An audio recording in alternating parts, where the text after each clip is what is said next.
শালার কি একটা পরিবারে জন্মগ্রহণ করলাম। মাই কই ইঞ্জিনিয়ারের লেগা, বাহে কই ডাক্তারের লেগা, এই হিসাবে পাইলট হয়ে গেছি গা। আরে বেটা আমি তো চাবি আছি বেটা, ভাবি আমি একটা ব্যবসা ধরে দিছে, লাইফ সেটেল বেটা। আরে বেটা আমার কথা তো করে কি কইম, বাপে মনে করলে ভূমের বন্ধটা দিয়ে আসছে, অন্য মনে করলে যে একটা খামার দিয়ে বিরাট বড় 5-10 কোটি টাকার মামলা আছে না। আই বল নাই, আই গুলিস্তান পাকিস্তান আফগানিস্তান, আই বল নাই, আই জাতি বের, আই দর যাইব গা। এই লোহা ভাঙা টিং ভাঙা পুতুল ভাঙা এগুলার বিনিময়ে আচার দে, চানাচুর দে, লয়ে যাও লয়ে যাও লয়ে যাও। হুই যা বাহে, এটা কি কাম দিছে?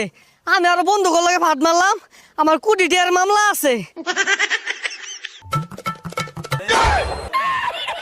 আরে মনে করলি বিমান না মাত্র নামাই তো হইলাম, মাত্র ব্যবসাটা গুছাই থইলাম।